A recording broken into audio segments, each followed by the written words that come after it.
Elder ṭOEixab to just reflect on what are the traditional rites of passages. We know that there were certain symbols. A flag was hanged at the president's private residence. We know, of course, that there are some traditional activities that took place over the last 2 weeks as well. But just to really speak us through in terms of Damara tradition and how funerals are approached. A very good morning to you, and thank you so much for making time out to join us. Good morning, sir, and good morning, dear mourners and listeners. I am ṭOEixab. Uro kaupin di uap tearan an ṭOEixab kau han kau ngoming amarup. We as the Ngukwen, as the Damara, we do have certain rites and ceremonies that we are usually doing during the passing away of a person. In this case, we have got now our beloved President, fondly called Dr. Hake, Lulu, Ahaba, Omes, Tanidama, Kai Anim, Kai Hama. So the first thing that we are supposed to do, especially, it depends also on the nature, where the person has died, how the person has died. In the case that someone who died at the house, then it is usually the women.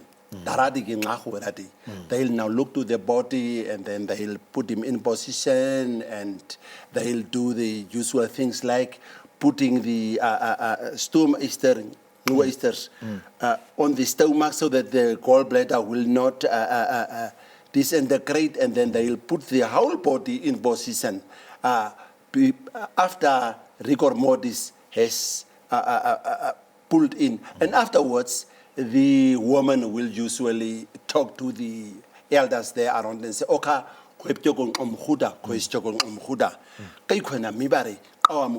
so this person has gone into a sleep, so go out, tell the people."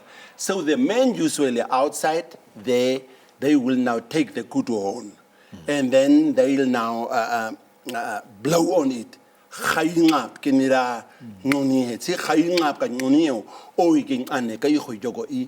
then within no time. So that kudu horn is an announcement to the rest of the community. Yes, it is now the cell phone. It is now the cell phone.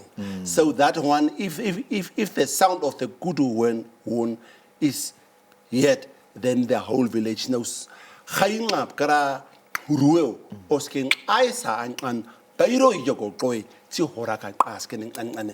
there on, but in the case that, let's say, they were now off to the battlefield and they have now seen that the arrows has fallen, then they will call in the most reliable person by saying, "Nengaba ure." But the first thing that they will do is then that take his hat and take his spear and then take the kudu horn.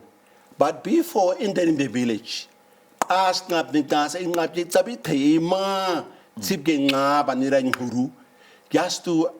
attract the attention of the villagers. And then the people will say, there is a sound. What sound is it? It is the kudu horn. And then immediately, the mourners are there around, the women, tarate. So they are the ones that will now say, what has happened? Tell us. And then they will gather there, and then they will now spread the message, and then later on, they will now draw in the body of the deceased. So just to get it so far in terms of what has been said, when the person passes at home, yes, then the woman will be the one to attend to them immediately. Exactly. But if the person passes away outside of the house, maybe in the battlefield, for argument's sake, then a different approach is taken. The horn is blown before you enter the village. Yes.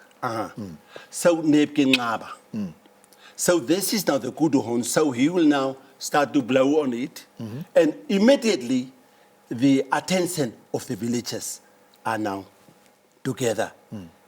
In the town crier, he would start to say,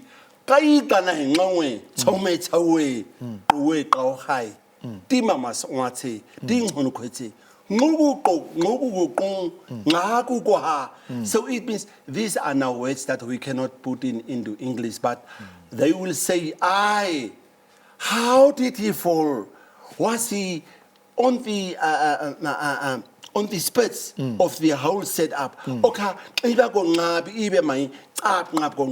And immediately the mourners will say, aboho, aboho, aboho, ngamuda yogo, ting hunquest wate, kay anite diquete. But in the case of the president, so we would say, kay kanay ngwe, tome tawe, uwe gao hai. Ting quest wati, Nubuji gung, Nagugoha, Okasata Mati, Turiko Wati, what is happened that you are now alone, and Ting Haron Oset Sigoti, Tabas Oset Sigoti, without your heart, where is your spear? What has happened? Tell us. Chiramadine. Opkin didn't yes, yeah.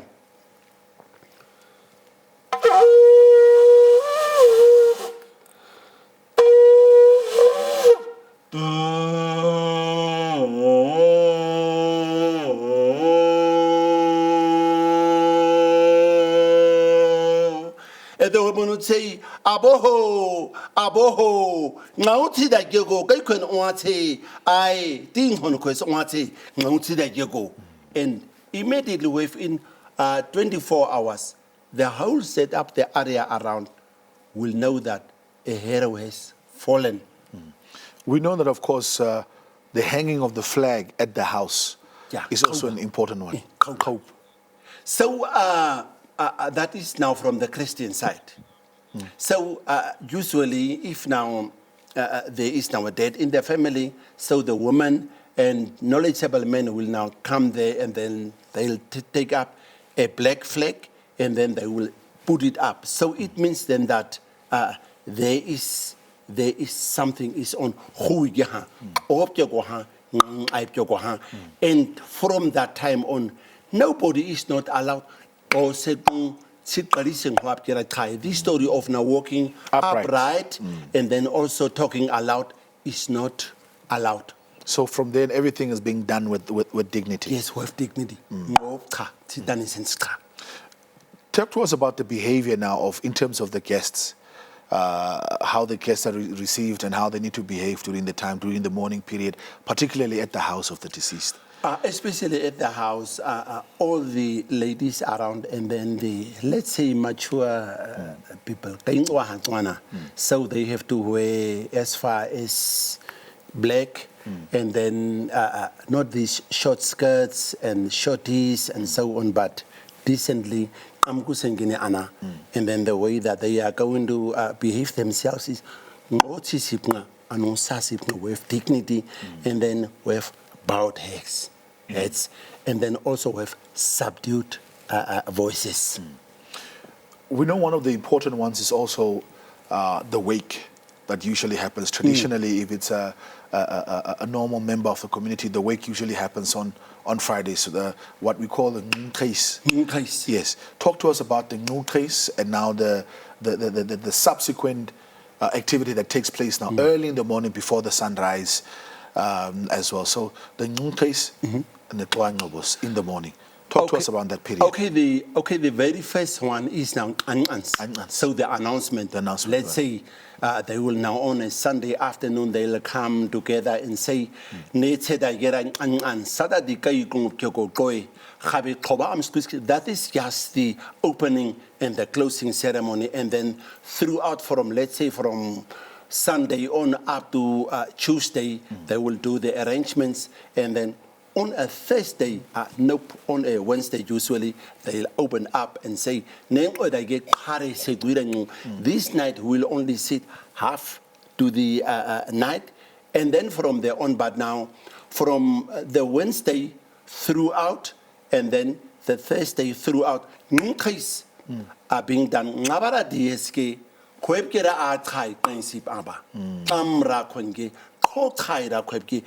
are poetry, there are praise songs, and there are stories about the tales are being told to the persons there.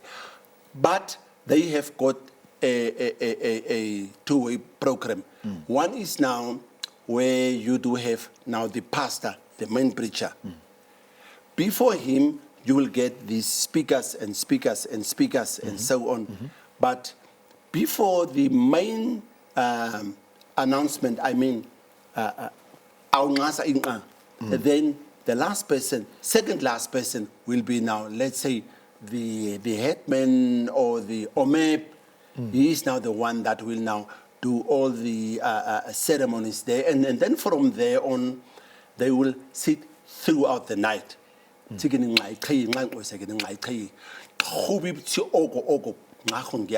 story of now running around and talking aloud, and that is so it's a dignified session. You're singing throughout the night, praise singing, and so forth. And now, but in this case, we have got now the Friday case. But now, the last day, especially in this case, for our president, is then the Saturday night is now the main one. It is now the cherry on the cake. But now here around 4 o'clock in the morning, according to our rights and traditions and rights. So there will be the poets, there will be the persons around there that will now stand up. What are they going to do is then that they will now present the soul of the deceased to the forefathers. Ti abokhana rama Ngase kwaNgcobo. ngaskini ha qoanqobo sayisose ha ayibengam omes qoanqobo sayise qoanqobo sayise ha ka yirti khimkira mi qoanqobo ske ngani sorry stand good at There we go. So Qanqanus is now At 4 o'clock first. 4 o'clock first. And so what we'll do there is then that we'll again make use of the kutu horn. Again, huruba kabanira ngani ngob kinira qoy, and a lady and maybe let's say a man. So you'll blow the horns at 4 o'clock in the morning, and then there will be silence. And there will after be silence. The praise singing and the worshiping all night. Okay. And the wife, the family, the close families,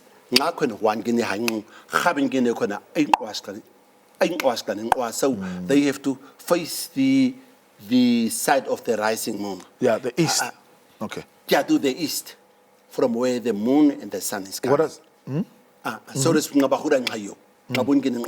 are now standing in a formation of a lady moon. And this announcer will now start to praise the house, thank the homestead, the water holes, the hunting fields, and then also the HMH. And from there on, they have to say, Sida Abokhan like a Gundui. You were the ones fighting side by side with our hero. Here he is. Sidaki Nabahuda against Sisa. They kept in Omsa, they Konarama, Sidaki Habarang, and then we'll again blow the kudu horn. And from there on, we'll sing a few songs. Nabahudiski, and then from there on, we'll now sing. So ṭwaNgcobos is not the whole ceremony. ṭwaNgcobos is the song that gets sang. Yes, ṭwaNgcobos is now the last song. And from there on, we'll pray, and then people will go into the houses. And then, but with the ṭwaNgcobos, everyone should stand up, facing the side of the rising sun.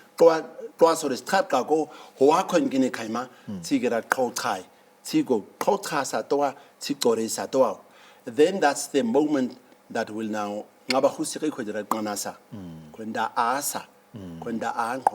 then that's now the time that people will now really be given time to mourn. I mean, and then from there on, arrangements, and after that, we'll get usually the person that is now leading the whole procession of the burial. So, but for that morning, we don't allow these long speeches.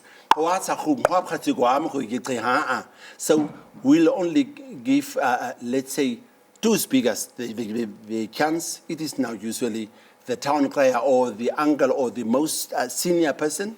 And then the last person will be the preacher. Is there the difference between the days on which you bury an ordinary member of the clan versus if there is a chief or royalty in the case of the president? There is a difference. Ordinary people are being buried on a Saturday, and then but we'll also do the same rites there, but with now dignified persons like so we'll take it on a Sunday. And the last thing that will be done is then that if we'll now depart for the cemetery, then before entering the cemetery, it is now to our rights. Then the person that is assigned will go to the gate and then stand there and then start to talk to the departed guys that is already there, the warriors. Oh, that's it.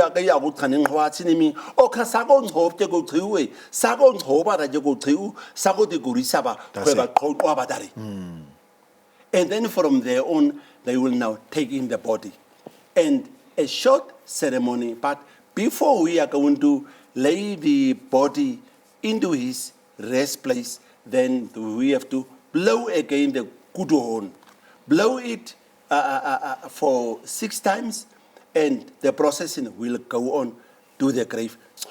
But before they are going to now put the body into the grave, or they get a sida ngaba ngani awre khogu inguni ngaba masi iqhisa. So that's 6 men now. 6 men. Ngani awre khoga from the clan, but with torches. With the torches, it means so he's being the symbolism is he's being brought with light. Yes, with light. With light. And then the kudu horn will be blown, and from there on we'll take the herbs and then we'll now cleanse the hobas like in anunabahu.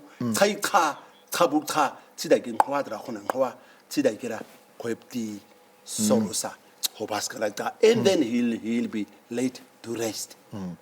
There's just one thing I wanted to ask in terms of the names. There's, of course, Hage we know is a Damara name. Yeah. And some of the other names that has been mentioned, people say Ahabaman and then nicknames, yeah. And then there's also Omep. Yeah, Omep. So can you just explain those the meanings of those names for those that don't know?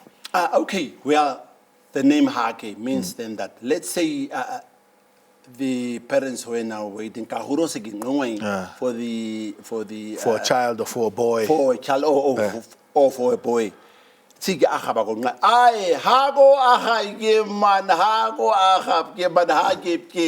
has come. So Omes means now, it is now that nickname for Princess Katsautski, Omep di Kuit Garami. Omep di Lulu di Hamiski, in your presence I am really at ease. Yeah. See that again, Nabahuda, Nisdagramio, Kay Ahab did a big son, he is not the big boy. If he is around, everything is in order. Everything is in order. All right. ṭheEixab, thank you so much for making time out to join us this morning to just explain some of those traditional rituals and rites of passage that will be performed. Can we hear the horn one last time as we are exiting for the break?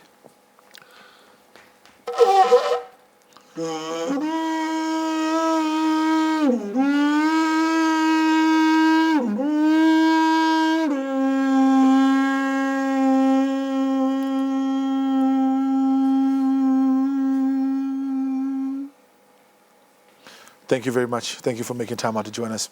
Hans ṭheEixab, of course, talking to us, just giving us some insights with regards to the traditional rites of passage, the customary rites that will be performed, of course, over the weekend in honor of the president.